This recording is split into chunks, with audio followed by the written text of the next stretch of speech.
Guys मैं हूं आयुष और आप देख रहे हैं रेसल इंडिया। स्वागत है आपका आज की इस वीडियो में जो कि होने वाली है हमारी इस हफ्ते की Q&A की वीडियो। हमेशा की तरह बहुत सारा प्यार आप लोगों ने दिखाया, कई सारे क्वेश्चंस भेजे हैं, 700 से भी ज्यादा कमेंट्स थे और उनमें से जो बेस्ट है मैंने निकाले हैं। और अगर आपको क्वेश्चन नहीं भी आया वीडियो में भाई तो आप नीचे कमेंट्स में पूछ सकते हैं। इस वीडियो में मैं मैक्सिमम कमेंट्स में रिप्लाई करता हूं। कुछ लोगों को लगता है कि वीडियो डलते ही रिप्लाई करूंगा, अगर वैसा नहीं है तो कुछ टाइम बाद करूंगा, लेकिन मैं मैक्सिमम कमेंट्स का रिप्लाई करता हूं। तो टाइम नहीं वेस्ट करते, आज एक दो क्वेश्चन मैंने फालतू भी ले रखे हैं गाइस। तो जो पहला क्वेश्चन यहाँ पे हमारे लिए आता है वो है यश राज की तरफ से और ये पूछते हैं I want to talk about championships, why are they introducing so many titles in WWE which is not necessary because they are not booking their own champions properly, so why bring new title belt, why can't they just book the current ones properly, please pick my question। तो basically ये titles के बारे में ही है कि भाई क्यों आखिर नए नए टाइटल्स इंट्रोड्यूस करे जा रहे हैं। NXT का भी विमेंस टैग टीम टाइटल आ गया, तो ये बात आपकी बिल्कुल सही है कि जितने ज्यादा टाइटल होंगे उतना ही ज्यादा प्रॉब्लम होगा उनको बुक करना, क्योंकि जो मेन टाइटल्स हैं उन्हीं को WWE अभी बहुत अच्छे तरीके से बुक नहीं कर पा रही।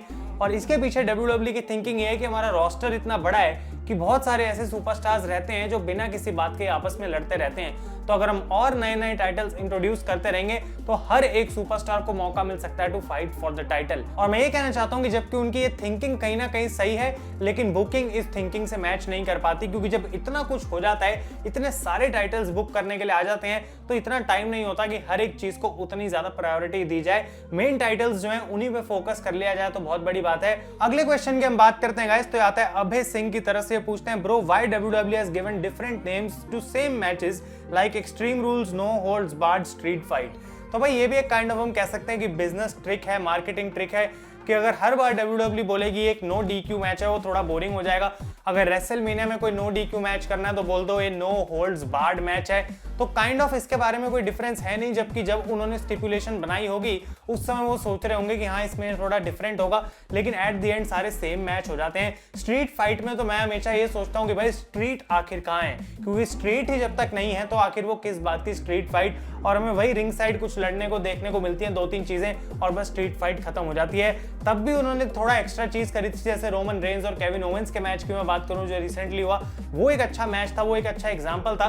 तो स्टिपुलेशन इतनी मैटर करती नहीं है, ये बस नाम है जो वो यूज कर लेते हैं। अगला क्वेश्चन आता है मनीष कुमार की तरफ से, why now Vince did not involve him in any storyline although he knows this audience always interested in him। तो बेसिकली विंस क्यों नहीं आते हैं स्टोरी लाइन्स के अंदर, तो भाई उसका एक सिंपल सा रीजन है, he is too old. Vince McMahon की अब ऐसी एज हो चुकी है, उनकी लुक ऐसी हो चुकी है कि वो खुद को अच्छा नहीं मानते कि मैं टीवी पे आऊंगा तो मैं बहुत बढ़िया लगूंगा, क्योंकि जब भी वो कैमरे के सामने आते हैं लोग इसी बारे में बात करते हैं कि ये बंदा अब कितना ज्यादा बूढ़ा लग रहा है। और डेफिनेटली कहीं ना कहीं इस चीज में वो बिल्कुल सही भी है। और अगर उनको अपनी कंपनी को चलाना है और खुद ही चलाना है तो ऑन स्क्रीन आके अपने लिए और काम बढ़ाने वाली बात है। तो बिहाइंड द सीन्स ही इतना कुछ अगर वही हैंडल वो सही से कर पाए तो बड़ी बात है। अगला क्वेश्चन आता है आकाश की तरफ से, if Brock Lesnar does not return or any legend do not return then how WWE can make WrestleMania good. ये एक बहुत अच्छा क्वेश्चन है, लेकिन इसका आंसर अगर मेरे पास होता तो बात ही क्या थी। इसके लिए आई थिंक टाइम निकल चुका है, क्योंकि हम लिटरली अब 3-3.5 हफ्ते दूर है रेसलमेनिया से, 4 हफ्ते आप लगा सकते हैं, लेकिन तब भी रेसलमेनिया वाली फीलिंग नहीं आ रही। और अगर 3 हफ्ते में WWE एकदम पुश कर देगी सब कुछ तो ऐसा लगेगा कि चलो कुछ फाइनली कर रहे हैं, लेकिन वो जो लॉन्ग टर्म स्टोरी टेलिंग होती है, या फिर हम कह सकते हैं कि पहले से ही पता है कि ये मैचेस होंगे, इस चीज के लिए इस बार रेसलमेनिया के लिए बिल्ड करा जा रहा है, तो इंटरेस्ट लोगों का पहले से ही बना रहता है, डिस्कशंस पहले से ही शुरू हो जाती हैं, स्पेक्यूलेशन स्टार्ट हो जाती हैं। इस बार बिल्कुल भी वैसा नहीं है, और बड़े नामों की जहां तक बात है वो अगर नहीं है तो रेसलमेनिया अपने आप ऑटोमेटिकली वीक हो जाती है। अगला क्वेश्चन आता है इंदिरा काला सिंह की तरफ से, पूछते हैं future direction of John Moxley in AEW। तो भाई यहाँ पे मैं कहूंगा कि फ्यूचर डायरेक्शन तो उनकी यही रहेगी कि वो चेज करते रहेंगे AEW वर्ल्ड चैंपियनशिप को जब तक उनके अगेंस्ट कोई नहीं हो जाता जो उनको किसी और फील्ड में बुक कर सके। तो आई थिंक यहाँ पे उनको अभी वर्ल्ड टाइटल के लिए ही जाना है, और एक और बार शायद उनका मैच हो सकता है ओमेगा के साथ। अगला क्वेश्चन आता है कॉलिक की तरफ से, पूछते हैं bro your dream match in AEW। अगर मैं ड्रीम मैच की बात करूं तो मैं देखना चाहूंगा CM पंक वर्सेस केनी ओमेगा, क्योंकि मेरे हिसाब से वो एक बहुत ही ज्यादा मनी मेकिंग मैच हो सकता है AEW के लिए। स्पेशली अगर पंक वापस आएंगे और उनका पहला मैच ओमेगा के साथ होगा फॉर द वर्ल्ड टाइटल, तो लोग पागल हो जाएंगे और AEW को बहुत ज्यादा रिकॉग्निशन मिलेगी। तो वो मैं कहूंगा इस पॉइंट पे है मेरा ड्रीम मैच। अगले क्वेश्चन की हम बात करते हैं मंगला की तरफ से आता है, why is WWE not switching Raw on Fox network, can it help to increase rating, please pick my question. तो भाई ये इतना इजी नहीं है कि जिस नेटवर्क पे रेटिंग आती है उस नेटवर्क पे अपना शो डाल दो, उस नेटवर्क को भी तो तुम्हारा शो चाहिए होगा, तभी तो वो उसको फीचर करेंगे। अब स्मैकडाउन की डील जो है वो यूएसए के साथ खत्म हो गई थी और यूएसए नहीं चाहता था स्मैकडाउन को रखना, इस वजह से जो है यहाँ पे उन्होंने फॉक्स नेटवर्क को शो को दे दिया। फॉक्स को था कि हम इस शो में कुछ चेंजेस कर सकते हैं, इसको अच्छा बना सकते हैं, और शायद उनका कहीं ना कहीं उस चीज में हाथ है। लेकिन रॉ की हम बात करें तो इतने सालों से वो यूएसए नेटवर्क के साथ है, उनका रिलेशनशिप इतना बड़ा हो चुका है कि अब रॉ को यूएसए नेटवर्क से हटाना काफी मुश्किल काम है। और ऐसा भी नहीं है कि अगर रॉ फॉक्स पे चले गई तो उसकी रेटिंग आनी शुरू हो जाएगी, क्योंकि एट द एंड शो में हमें क्या देखने को मिल रहा है वो ज्यादा जरूरी है। शो ही जब तक उतना अच्छा डिलीवर नहीं कर पाएगा तो किसी भी नेटवर्क पे रेटिंग नहीं आएगी। हाँ, बस इतना जरूर है कि फॉक्स नेटवर्क ज्यादा लोग देखते हैं, ज्यादा लोगों के घरों में वो चैनल है, तो इस वजह से वहां पे स्मैकडाउन की रेटिंग 2 मिलियन पार आ जाती है। अगला क्वेश्चन है guys John Cena WWE fan की तरफ से, इनके 2 क्वेश्चन है। पहला है why this year WWE is not giving any value to Styles and Rollins, because still AJ has no storyline and direction for Mania, and Rollins versus Cesaro is not a big match. It is confirmed, if it is confirmed, for WrestleMania. तो भाई यहाँ पे आपकी बात बिल्कुल सही है, इससे मैं एग्री करता हूँ। स्पेशली एजे स्टाइल्स के लिए मुझे बुरा लग रहा है, क्योंकि एक पॉइंट पे रूमर आ रहा था कि उनका मैच ट्रिपल एच के साथ होगा, और वो जो है मुझे लगता है बहुत स्टोरी डूब चुकी है पानी के अंदर। उसका कोई भी मतलब नहीं बनता कि 3 हफ्ते पहले अब एजे वर्सेस ट्रिपल एच बुक करा जाए, उसकी स्टोरी लाइन क्या ही बन पाएगी।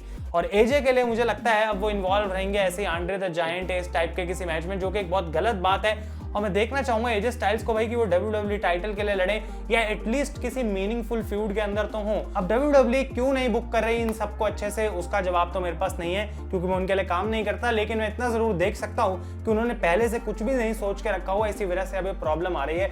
अगर 2-3 महीने पहले से ही प्लान लेआउट होता कि एजे का इसके साथ मैच है, सेथ का इसके साथ मैच है, तो अकॉर्डिंगली वो उस चीज पे काम कर सकते थे। लेकिन शायद कुछ डिसाइडेड ही नहीं है। और जहां तक बात है सेथ रॉलिंस और सिजारो के मैच की, मुझे लगता है कि वो रेसलमेनिया के लिए और बड़ा बनाया जा सकता था अगर उसकी कोई अच्छी स्टोरी लाइन हो। अभी तो उसमें कुछ खास प्रोग्रेशन हमें देखने को मिल नहीं रहा। और इनका अगला क्वेश्चन है भाई, अगर फास्ट लेन में लेसनर आ भी गए तो क्या 3 हफ्ते काफी होंगे फ्यूड बिल्ड करने के लिए? WWE इसको फिक्स कैसे करेगी?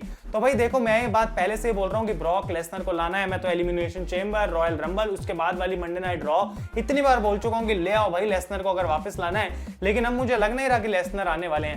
और अगर फास्ट लेन के बाद वो आते हैं और एकदम से बुक कर दिया जाता है लैशली वर्सेस लेसनर, तो मैंने पहले भी ये बात बोली है कि वो मैच बड़ा है, फैंस एक्साइटेड हो जाएंगे, लेकिन उसके पीछे कोई स्टोरी लाइन नहीं है। वो 2 हफ्ते तक इंटरेस्ट रहेगा, रेसलमेनिया खत्म हो जाएगी और उसके बाद WWE चैंपियनशिप पिक्चर वहीं घूम फिर के वापस आ जाएगी। तो ये एक ऐसा मैच था, ड्रीम मैच था, जो WWE टाइम लेके बुक करती तो एक ऐसी मेमोरी बन सकती थी रेसलिंग फैंस के लिए, जो आगे कई सालों तक बात करें। लेकिन ऐसा अब मुझे लगता नहीं है कि होगा। अगला क्वेश्चन आता है गाइस जानवी की तरफ से, पूछते हैं, do you think this is the end of new era and WWE should change it's product and step into another era? भाई देखो, एरा का कोई मतलब नहीं होता, एरा अपने आप क्रिएट होती है। लोगों को ऐसा लगता है कि WWE ने आज सोचा भाई एटीट्यूड एरा खत्म करो, वो बस एक थोड़ा चेंज लेके आते हैं कंपनी में, और वो जो लंबा पीरियड होता है उसको एक्चुअली में हम बाद में जाके एक एरा बोलते हैं। तो यहाँ पे अब ऐसा नहीं है कि WWE सोचे कि भाई एक नई एरा ही क्रिएट कर दें, उनके पास अभी के लिए कोई प्लान नहीं है। तो एक बिल्कुल एक ऐसा चेंज लेके आना कंपनी के अंदर जो मतलब पूरा लैंडस्केप चेंज कर दे, जो कंपनी का सारा काम करने का तरीका बदल दे। आई डोंट थिंक इस पॉइंट पे विंस मैकमैन उतना बड़ा डिसीजन लेने वाले हैं। उनको फिलहाल आई थिंक मुझे ऐसा लग रहा है कि ये लगता है कि अभी जो चल रहा है हम इसको बिल्कुल अच्छे तरीके से चलाने की कोशिश करें, एंड दैट्स इट। वो एरा वाली जो चीजें हैं आई डोंट थिंक कि अब हमें देखने को मिलेंगी। अगला क्वेश्चन आता है एडम कोल बे की तरफ से, पूछते हैं, how would you book the arrival of Adam Cole on the main roster? पहली बात तो अभी मैं एडम कोल को लेके नहीं आऊंगा, उनको जितना दूर है उतना रखूंगा मेन रोस्टर से, क्योंकि NXT I think definitely story line wise better है। और अगर एडम कोल आते हैं तो भाई उसी टाइम पे आए जब ट्रिपल एच का क्रिएटिव कंट्रोल हो मेन रोस्टर पे। उनको मैं लेके आऊंगा, मिड कार्ड में ही स्टार्ट करूंगा पहले, ऐसा नहीं है सीधा वर्ल्ड टाइटल में घुसार दिया। उनको लेके आऊंगा, धीरे धीरे विक्ट्रीज दूंगा बैक टू बैक, एक लेजिट सुपरस्टार की तरह उनको बिल्ड करूंगा और फाइनली कन्फ्रंट करवाऊंगा वर्ल्ड चैंपियन से, ताकि एक्चुअली में देखने की आदत तो हो पहले लोगों को मेन रोस्टर पे एडम कोल को। और जब मुझे लग रहा है कि हाँ फैंस इसको एक्सेप्ट करेंगे, उसके बाद मैं उसको मेन इवेंट वाली स्टोरी लाइन में डालूंगा, ताकि अगर सीधा डाल दिया तो नेगेटिव रिएक्शन ना मिले। अगला क्वेश्चन आता है गाइस रॉयल स्केटर की तरफ से, पूछते हैं, भाई आज तो क्वेश्चन पिक कर ले, रेसलमेनिया आने वाली है और अब तक कोई लेजेंड का रिटर्न नहीं हुआ, अब WWE रेसलमेनिया को तगड़ा बनाने के लिए क्या कर सकती है? तो भाई आप लोगों का बहुत सा सवाल है और मैंने इस पर पूरी वीडियो बनाई है कि is this the worst road to WrestleMania. अगर आपने नहीं देखी उसको देखें, लेकिन लेजेंड्स का ना आना आई डोंट थिंक कि हम कह सकते हैं कि इसकी वजह से रेसलमेनिया अच्छी नहीं है। उल्टा मैं तो बार बार ये बोलता हूँ कि WWE को एक ऐसा टाइम लाना पड़ेगा जब हर समय वो लेजेंड्स पे ना डिपेंड हो सकें। और मैं आपको यही बात बोल रहा हूँ, अगर लेजेंड्स नहीं भी आते और ये स्टोरी लाइंस 2-3 महीने पहले से बुक करी जा रही होती तो हमें कमी महसूस नहीं होती लेजेंड्स की। हर साल रेसलमेनिया में Undertaker, John Cena, Brock Lesnar, rock को नहीं लाया जा सकता। आज से 10 साल बाद फिर WWE कैसे सर्वाइव कर पाएगी? उनको अभी से सीखना पड़ेगा कि लेजेंड्स के बिना हमको ये शोज चलाने हैं। ऑब्वियसली उनको फीचर करा जा सकता है, लेकिन मेन इवेंट या फिर मेन अट्रैक्शन जो है वो शो की नहीं बननी चाहिए। नहीं तो जो उनका करंट रोस्टर है उसको कब मौका मिलेगा बड़े स्टेज पे शाइन होने का?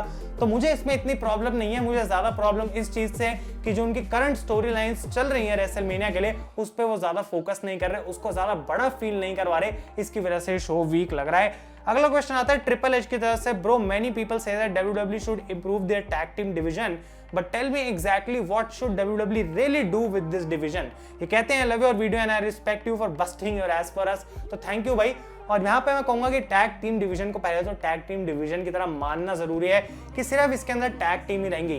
ब्रॉन स्ट्रोमैन, सेथ रॉलिंस की टैग टीम बना दी, कुछ भी टैग टीम बनाए जा रहे हैं। ओटिस और चैड गेबल को टैग टीम बना दिया, जबकि तुम्हारे पास हैवी मशीनरी है। ये चीज मुझे बिल्कुल बेकार लगती है। टैग टीम्स को लड़ना चाहिए और हर एक टैग टीम के लिए जो चैंपियनशिप है उसको जीतना ही एक टास्क रहना चाहिए। ऐसा नहीं है किसी के साथ भी उल्टी सीधी फ्यूड में लगे हुए हैं। वो जो चैंपियनशिप्स हैं वो तभी प्रेस्टिजियस बनेंगी अगर सारी डिवीजन उसके पीछे पड़ी हुई है। चैंपियंस का जीना मुश्किल हो चुका है और वीकली बेसिस पे हमें उस टाइटल की स्टोरी का प्रोग्रेशन देखने को मिले। WWE सिर्फ ये सोचती है कि 2-3 बार इनके बीच में सेगमेंट या मैच कर दो। न्यू डे रेट्रीब्यूशन है तो इनके मैच ही मैच करते रहो जब तक बंदा बिल्कुल पक ना जाए। और जब तक मौका आता है इसको पेपर व्यू पे डालने का फॉर द टाइटल मैच, तब तक लोग कहते हैं अच्छा चलता हूं, दुआओं में याद रखना, क्योंकि भाई ये स्टोरी लाइन मेरे बस की नहीं है इसको सहना।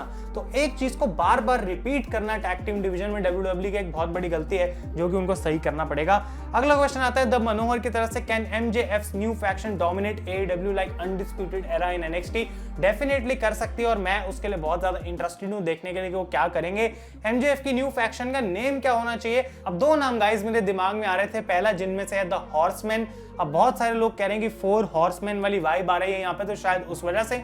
और दूसरा नाम जो मैंने सोचा, क्योंकि इनर सर्कल अब एक बेबी फेस है, तो MJF का फैक्शन गाइस हो सकता है द आउटर सर्कल, और हमें इनर सर्कल आउटर सर्कल की जो है वो फ्यूड देखने को मिल सकते हैं। सुन के ऐसा लग रहा है कि मैं मैथ्स पढ़ाने वाला हूं, लेकिन ऐसा नहीं है। रेसलिंग में भी ये सारी हमें चीजें देखने को मिलती हैं। आई डोंट नो लोग रिएक्ट कैसे करेंगे, लेकिन आप लोग बताएं कि क्या उनका नाम होना चाहिए।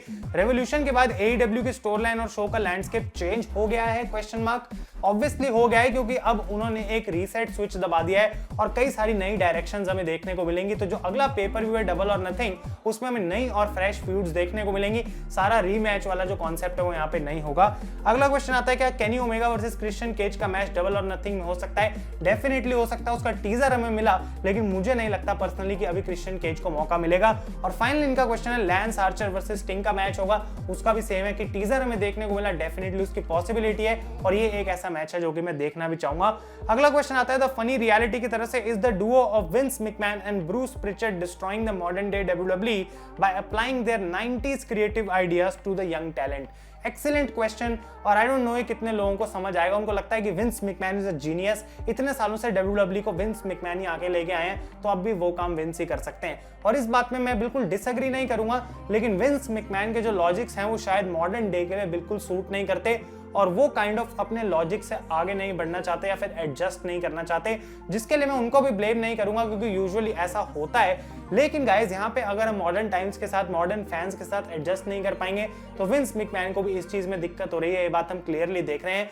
तो definitely Vince McMahon is a genius in the wrestling business, लेकिन इस पॉइंट पे वो चीज वो नहीं कर पा रहे, वो क्रैक नहीं कर पा रहे, जिसकी वजह से रेसलिंग फैंस आए। और मैं ये भी नहीं बोलूंगा कि अगर विंस को हम हटा दें तो शो बिल्कुल कमाल हो जाएगा। उनकी जगह कौन आएगा वो उस पर भी डिपेंड करता है। अगला क्वेश्चन आता है स्मिथ गेमिंग सेंटर की तरफ से। पूछते हैं how about the fact that fans these days want long term story line but can not be patient enough to wait for the field? Do you agree with me on this one? Basically ये कह रहे हैं कि long term story line तो तुम्हें चाहिए, पर फिर तुम रुक भी नहीं रहे हो कि फील्ड वापस क्यों नहीं आ रहा, उसके लिए जल्दबाजी है। तो क्या तुम्हें लॉन्ग टर्म स्टोरी चाहिए कि नहीं चाहिए? तो भाई यहाँ पे मैं बोलूंगा आपका क्वेश्चन एक हद तक सही है, बिल्कुल मैं उससे एग्री करता हूँ। लेकिन पॉइंट ये है कि अगर लॉन्ग टर्म स्टोरी लाइन में फील्ड को दूर रखना है तो रॉ पे कुछ ऐसा तो हो जो हमें एंटरटेन वीकली करता रहे। वही सेम सेगमेंट हमें अलेक्सा ब्लिस और रैंडी ऑर्टन के बीच में दिख रही है। ऐसा नहीं है कि हर हफ्ते WWE कुछ नया कर रही है जिसके लिए फील्ड का इंतजार लोगों का और बढ़ रहा है। हम इसलिए फील्ड को वापस लाने के लिए कह रहे हैं क्योंकि ये स्टोरी लाइन खिंची हुई लग रही है। लॉन्ग टर्म स्टोरी लाइन तभी पसंद आती है जब उसके अंदर कुछ ना कुछ नया होता रहे, नए एलिमेंट्स, जिससे लोग बोर ना हो। और अब लोग इस फील्ड से बोर होना स्टार्ट हो गए हैं, तो उनको है भाई फील्ड को वापस लाओ, हमें पता है एंड रिजल्ट क्या होने वाला है, तो तुम्हारा इसको खींचने का कोई मतलब नहीं है। ये मेरा इस पे ओपिनियन है। अगला क्वेश्चन आता है देवराज की तरफ से, where is Aleister Black? First question है, पिक कर लेना भाई। एलिस्टर ब्लैक मैं बहुत बार बोल चुका हूं, पहले जेलिना वेगा की नौकरी का देख रहे हैं, वो लग जाएगी, उसके बाद विंस के पास आएंगे, भाई देखो मेरा कॉन्ट्रैक्ट जो है वो इतनी देर के लिए बचा है, अगर मेरे साथ कुछ कर रहे हो तो बताओ, नहीं तो मैं घर जा रहा हूं, पैसे भिजवा देना हर महीने और मेरा कॉन्ट्रैक्ट तुम खत्म होने दो। क्योंकि एलिस्टर ब्लैक रेसलमेनिया में नहीं है एक इतना बढ़िया सुपरस्टार जिसको at least US title, IC title, क्या आप सोच सकते हैं कि रिडल वर्सेस एलिस्टर ब्लैक हमें देखने को मिले, जहां ब्लैक हील है, रिडल फेस है और ये मैच हो रहा है यूएस चैंपियनशिप के लिए। आखिर ये मैच रेसलमेनिया में क्यों नहीं कर रही WWE, आई डोंट नो, लेकिन इसके पीछे गाइस कोई रीजन भी मुझे नहीं पता। और फाइनल क्वेश्चन जो आता है आज का वो है MFAZ की तरफ से, what if AEW signs any two huge female wrestlers of WWE, then could their women's roster get better? If yes, who should be the two female wrestlers they should sign? अब अगर दो नाम मुझे लेने हो जो कि शायद जाने चाहिए रोस्टर से WWE के AEW में, तो मैं बोलूंगा बेकी लिंच और इयो शिराई, क्योंकि एक है जो रेसलिंग को बिल्कुल कमाल कर देंगी और दूसरी है जो थोड़ा बहुत ड्रॉ कर सकती है, जो कि एक्चुअली फैंस को पसंद आती है और शायद AEW उनको अच्छे तरीके से बुक कर पाए। लेकिन मैं ये भी नहीं देखना चाहूंगा कि WWE के रोस्टर से ही AEW अपना वुमेन्स रोस्टर चलाए, उनको अपने नए टैलेंट बिल्ड करने ही पड़ेंगे। एक पॉइंट के बाद ये चीज काम नहीं करने वाली और वो एक अच्छा काम कर रहे हैं। थंडर रोसा, ब्रिट बेकर, नायला रोज, ये तीन ऐसी सुपरस्टार्स हैं जो पहले से मुझे काफी बेटर लगने लगी हैं। और साथ के साथ हम देखें तो पूरी डिवीजन में हिकारू शिडा काफी अच्छी चैंपियन अभी तक रही हैं। उनको एक चीज की कमी महसूस हो रही है कि चैलेंजर्स उतने स्ट्रांग नहीं लगते और दूसरी बात की स्टोरी लाइन जो है वो उतनी वर्दी नहीं कि हम कहें कि हर हफ्ते इसमें बहुत ज्यादा इंटरेस्ट आ रहा है। तो ये प्रॉब्लम है, लेकिन over the time I think वो इस चीज को सॉल्व कर पाएंगे और धीरे धीरे एडिशंस उस रोस्टर में भी उनको करनी पड़ेंगी। तो गाइस ये थी आज की Q&A वीडियो। अगर आपको पसंद आए इसे लाइक करें। अपने क्वेश्चन भेजने के लिए थैंक यू सो मच। अगर नहीं आया वीडियो में, जैसा कि मैंने कहा, कॉमेंट्स में मुझसे पूछ सकते हैं। मैं हूं आयुष और आप देख रहे हैं रेसल इंडिया।